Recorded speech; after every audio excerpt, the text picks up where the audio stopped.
Price the Lord. Hallelujah, hallelujah, hallelujah. കർത്താവിൻ്റെ അതിപരിശുദ്ധമായി നാം വാഴ്ത്തപ്പെടട്ടെ. ഈ നല്ല സമയത്ത് ഓർത്ത് ദൈവത്തെ സ്തുതിക്കുകയും വാഴ്ത്തുകയും ചെയ്യുന്നു. വിവിധ സ്ഥലങ്ങളും രാജ്യങ്ങളുമായിരുന്ന ദൈവത്തിനെ കേൾക്കുന്ന എല്ലാ പ്രിയപ്പെട്ടവരും കർത്താവായ യേശു ക്രിസ്തുവിൻ്റെ വിലയേറിയ നാമത്തിൽ എൻ്റെ സ്നേഹവും വന്ദനത്തെ അറിയിക്കുന്നു. അല്പസമയത്തെ ദൈവന ചിന്തയ്ക്കായി ഒരു ദൈവവചന ഭാഗം വായിക്കുന്നു. 1 തെസ്സലോനിക്കർക്കെഴുതിയ ലേഖനം 4-ാം അധ്യായം അതിൻ്റെ 3-ാമത്തെ വാക്യം.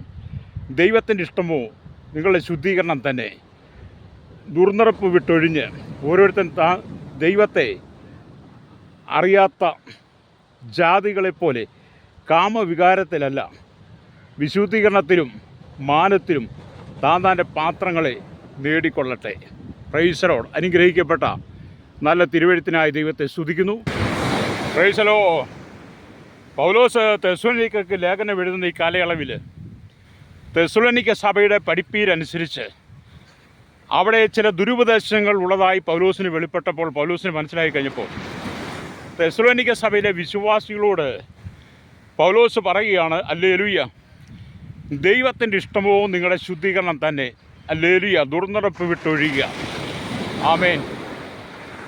അന്നത്തെ കാലഘട്ടത്തിൽ സഭ പഠിപ്പിച്ചിരുന്നത് വിവാഹ ജീവിതത്തിന് പുറത്ത് വിവാഹ ജീവിതത്തിന് ആമേൻ നിരക്കാത്ത മറ്റ് വിധ ബന്ധങ്ങൾ അവർക്ക് ഉണ്ടായിരുന്നു എന്നുള്ളത് ഹല്ലേലൂയ പൗലോസ് മനസ്സിലാക്കിയിട്ടാണ് പറയുന്നത്. ദുർനടപ്പ് വിട്ടോടുവിൻ. ദൈവത്തിൻ്റെ ഇഷ്ടം എന്താണ്? ശുദ്ധീകരണം.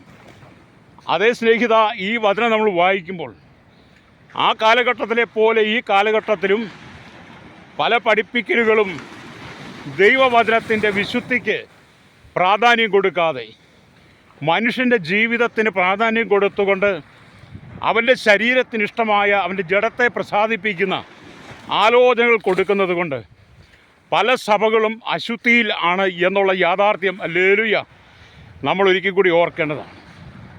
ഇപ്പോൾ തെസ്സലോനിക്ക സഭയിൽ ഹല്ലേലൂയ വിവാഹ ജീവിതത്തിന് പുറത്തുള്ള ബന്ധങ്ങൾ അവർ സ്ഥാപിച്ചതുപോലെ ഇന്നത്തെ കാലഘട്ടത്തിലും ദൈവവചനത്തിൻ്റെ വിശുദ്ധി നഷ്ടപ്പെടുത്തിയിട്ട് ഹല്ലേലൂയ മനുഷ്യൻ സ്വന്തം വികാരങ്ങൾക്ക് അധീനരായി ദൈവികതമല്ലാത്ത ദൈവം അറയ്ക്കുന്ന പാപങ്ങൾ ചെയ്യുന്നത് നമുക്ക് കാണാൻ കഴിയും.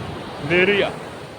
അങ്ങനെ നാം ദൈവഹിതമല്ലാത്ത പാപജീവിതം നയിച്ച് ഈ ഭൂമിയിൽ നമ്മുടെ ഇഷ്ടത്തിന് ജീവിച്ചാൽ കർത്താവായ യേശു ക്രിസ്തുവിൻ്റെ മധ്യാകാശ വരവിങ്കൽ ഹല്ലേലൂയ നമുക്ക് നിത്യതയിൽ പ്രവേശിക്കാൻ കഴിയില്ല. അശുദ്ധന്മാർക്ക് വേണ്ടിയിട്ടല്ല ദൈവരാജ്യം, വിശുദ്ധന്മാർക്ക് വേണ്ടിയിട്ടാണ്. അതുകൊണ്ട് തന്നെ പൗലോസ് പറയുകയാണ്, ദൈവത്തിന് ഇഷ്ടമോ നിങ്ങളുടെ ശുദ്ധീകരണം തന്നെ. ഹല്ലേലൂയ.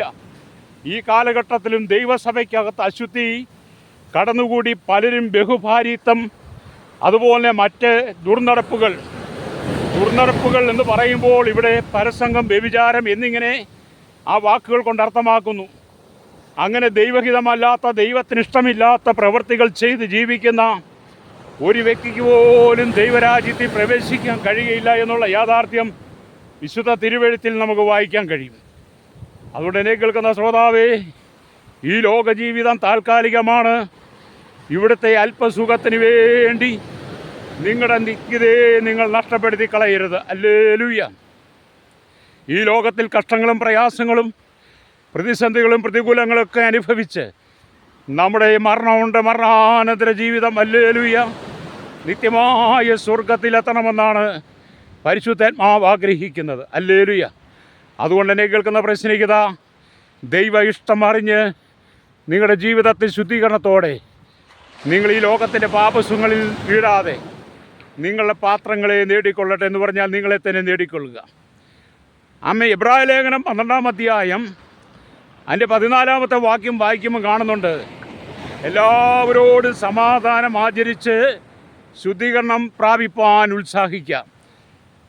അത് എല്ലാവരോടും സമാധാനം ആചരിച്ച് നമ്മൾ ശുദ്ധീകരണം പ്രാപിക്കണം. ശുദ്ധീകരണം കൂടാതെ ആർക്കും ദൈവത്തെ കാണാൻ കഴിയുകയില്ല എന്ന് പൗലോസ് എബ്രായ വിശ്വാസികളോടും പറയുകയാണ്. അതേ കാലഘട്ടത്തിൽ ശുദ്ധീകരണത്തിന് വളരെ പ്രാധാന്യമുണ്ട്. വിശുദ്ധിയിൽ ജീവിക്കുന്ന വ്യക്തിക്ക് മാത്രമേ ദൈവിക സമാധാനം അനുഭവിക്കാൻ കഴിയുള്ളൂ. ഹല്ലേലൂയ.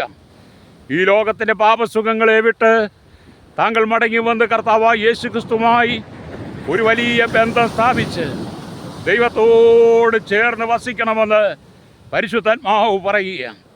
എൻ്റെ കഴിഞ്ഞകാല ജീവിതാനുഭവങ്ങളെ ഞാൻ ചിന്തിക്കുമ്പോൾ ശ്വാസ ജീവിതത്തിൽ വന്നതിന് ശേഷമായി കർത്താവായ യേശുവിൻ്റെ രക്തത്താൽ കഴുകപ്പെട്ട വിശുദ്ധീകരണം പ്രാപിച്ച അനവധി ദൈവമക്കൾ, ഹല്ലേലൂയ, വിശ്വാസികൾ ക്രൈസ്തവ സമൂഹത്തെ നോക്കുമ്പോൾ പലരും ഹല്ലേലൂയ പാപം ചെയ്ത് ഈ ലോക ജീവിതം അനുഭവിക്കുന്നവരാണ്. അതുകൊണ്ട് എന്താണ് സംഭവിക്കുന്നത്? നമുക്ക് ദൈവം ഒരുക്കിയിരിക്കുന്ന ആ നിത്യമായ പരദീസയിൽ ചെല്ലുവാൻ കഴിയില്ല എന്ന് നമ്മൾ തിരിച്ചറിയണം. അതുകൊണ്ട് ഇന്ന് പകൽ എന്നെ കേൾക്കുന്നവരെ സ്നേഹിതരെ, ദൈവത്തിൻ്റെ ഇഷ്ടം ശുദ്ധീകരണം തന്നെയാണ്. പൗലോസ് റോമർക്ക് ഇത് ലേഖനം എഴുതുമ്പോഴും പറയുന്നത്, റോമലേഖനം 12-ാം അധ്യായം അതിൻ്റെ 1-ാമത്തെ വാക്യം പറയുന്നത്, സഹോദരന്മാരെ, ദൈവത്തിൻ്റെ മനസ്സിനെ ഓർപ്പിച്ച് ഞാൻ നിങ്ങളെ പ്രബോധിപ്പിക്കുന്നത്, നിങ്ങൾ ബുദ്ധിയുള്ള ആരാധനയ്ക്കായി നിങ്ങളുടെ ശരീരങ്ങളെ ജീവനും വിശുദ്ധിയും ദൈവത്തിന് പ്രസാദമുള്ള യാഗമായി സമർപ്പിക്കുന്ന. അതേ, നമ്മുടെ ശരീരത്തെ ദൈവത്തിന് യാഗമായി സമർപ്പിക്കുമ്പോൾ ആമീൻ, നമ്മുടെ ശരീരത്തിൽ ജഡത്തിൽ പാപത്തിൻ്റെ കറകൾ, പാപത്തിൻ്റെ മലിനതകൾ കടന്നുകൂടി ദൈവത്തിൽ നാം അകന്നു പോകാതെ ശുദ്ധീകരണം പ്രാപിച്ചുകൊണ്ട് ദൈവത്തെ ആരാധിക്കുവാൻ, ആമീൻ, ദൈവത്തെ മഹത്വപ്പെടുത്തുവാൻ ദൈവത്തിന് പ്രസാദമുള്ള ഒരു യാഗമായി സമർപ്പിക്കണമെന്നാണ് പരിശുദ്ധാത്മാവ് നമ്മെ ഓർപ്പിക്കുന്നത്. അപ്പം വേദപുസ്തകത്തിൽ എവിടെ നോക്കിയാലും നമുക്ക് ശുദ്ധീകരണത്തെക്കുറിച്ച് കാണാൻ കഴിയും. ഇന്ന് പോലെ എന്നെ കേൾക്കുന്ന പ്രിയ സ്നേഹിത, താങ്കൾ കർത്താവിനെ വിശ്വസിച്ച് കർത്താവിന് വേണ്ടി ഹൃദയം കൊടുത്തപ്പോൾ താങ്കൾ വളരെ വിശുദ്ധിയുടെ അനുഭവത്തിൽ ജീവിച്ചുവെങ്കിലും പിന്നത്തേതിൽ ലോകസുഖങ്ങൾ, ഹല്ലേലൂയ, ലോകമോഹങ്ങൾ, ഇമ്പങ്ങൾ നിങ്ങളുടെ ജീവിതത്തിൽ വന്നു കഴിഞ്ഞപ്പോൾ നിങ്ങൾ പലപ്പോഴും കർത്താവിനെ മറന്നുപോയിട്ടില്ലേ? താങ്കൾക്കൊരു മരണമുണ്ട്, മരണാനന്തര ജീവിതമുണ്ട്. ആ മരണാനന്തര ജീവിതം താങ്കൾ സ്വർഗത്തിൽ കാണുമോ അതോ നരകത്തിലായിരിക്കുമോ? താങ്കൾ തന്നെയാണ് തീരുമാനിക്കേണ്ടത്. നരകമെന്ന് പറയുന്നത് കെടാത്ത തീയും ചാകാത്ത പുഴുവും സകല ദുഷ്ടന്മാരുമുള്ള ആ നരകക്കടലാണ്, നരകാഗ്നിയാണ്. എന്നാൽ സ്വർഗമെന്ന് പറയുന്നത് കോടാനുകോടി വിശുദ്ധന്മാരും ദൈവത്തിൻ്റെ ദൂതന്മാരും കെരുവുകളും സാറാവുകളും ആമീൻ വസിക്കുന്ന ആ സ്വർഗീയ പ്രതീക്ഷയിൽ നിങ്ങൾ എത്തുമോ? ഹല്ലേലൂയ. അതുകൊണ്ട് ഇന്ന് പകൽ എന്നെ കേൾക്കുന്ന ശ്രോതാവേ, ഈ വചനം കേൾക്കുമ്പോൾ നിങ്ങളുടെ ജീവിതത്തിൻ്റെ സകല അശുദ്ധിയെ നിങ്ങൾ നീക്കിക്കളഞ്ഞിട്ട് വിശുദ്ധിയെ നിങ്ങൾ തികച്ചുകൊണ്ട് ഈ ലോകത്തിന് അനുരൂപരായി തീരാതെ നന്മയും പ്രസാദവും പൂർണ്ണതയുമുള്ള ദൈവഹിതം ഇന്നതെന്ന് തിരിച്ചറിഞ്ഞ് മനസ്സ് പുതുക്കി രൂപാന്തരപ്പെടണം. ഹല്ലേലൂയ. കർത്താവായ യേശുക്രിസ്തുവിന്റെ മധ്യാകാശ വരവ് ഏറ്റവും ആസന്നമായി.